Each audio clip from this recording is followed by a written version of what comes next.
Amnesty, amnesty, amnesty.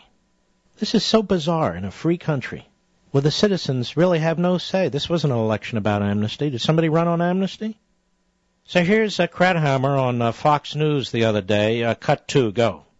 And they have a young generation, a bench of very strong, the Paul Ryans, the Marco Rubios, Bobby Jindal. There's a list as long of young people who can and will lead and who are intrinsically, philosophically conservative, who can make that case. There's one exception here, which I think is Hispanics, and that is not an intrinsic ethnic affinity problem. It's a policy problem. So let's stop. The policy problem is what? Not conferring amnesty on people? And if we don't confer amnesty on people who are here illegally by the millions, then other people in that ethnicity are going to vote against us? Do you understand how stereotypical this is and how preposterous it is? People vote their own self-interest for the most part. I mean, I'll give you an example. Let's take it away from Hispanic. You're a white guy, and you live 3 houses down from another white guy. And that white guy is here illegally, and he wants amnesty, and the Democrats are running amnesty for white guys. Is that going to convince you to vote for that guy? Of course not. And I'm going to prove it to you. And I'm going to prove it to you, Charles, although my guess is you're dug in. All the increasing number of employees over there are dug in on amnesty. This is from the Pew Research Center, Hat Tip Free Republic. The Hispanic vote in presidential elections, 1980 to 2012. And by the way, my Hispanic friends, this is no slight. I'm Jewish. 69% of the Jewish vote went for Obama. Drives me nuts. But that's a fact. And so I'm dealing with facts. And as a matter of fact, let me put it to you this way, to make a parallel. Did it make any difference at all what Obama's position has been on Israel? He hates Israel.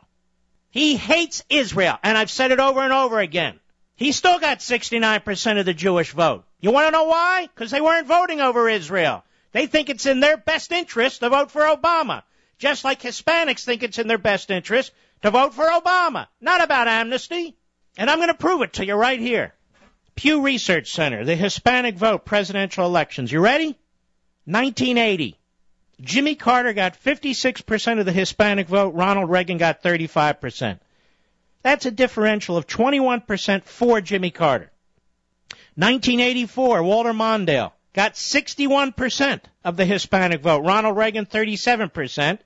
Now, Reagan had 2 massive landslides, but overwhelmingly Hispanics voted for the Democrat. That's a 24% differential. Now, in 1986, Reagan signs Simpson-Mazzoli, which gives amnesty to about 3 million illegal aliens.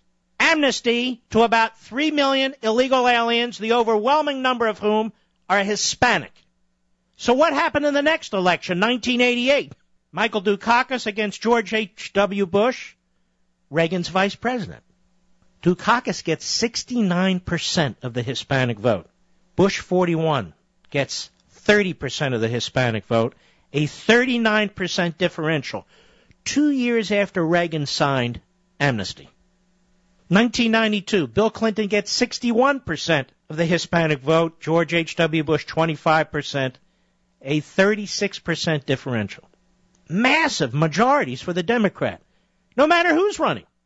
Bill Clinton in 1996 got 72% of the Hispanic vote, more than Barack Obama got. Bob Dole got 21%, a 51% advantage. Bob Dole didn't change his tone or say anything nasty or raise his voice over immigration, and he got blown away. Al Gore got 62% of the Hispanic vote. In 2000, George W. Bush, 35%. 2004, John Kerry got 58% of the Hispanic vote. George W. Bush got 40%. Notice how they keep saying 44%? George W. Bush lost the Hispanic vote to John Kerry by 18%, and it was Bush who kept pushing comprehensive immigration reform. Has nothing to do with it.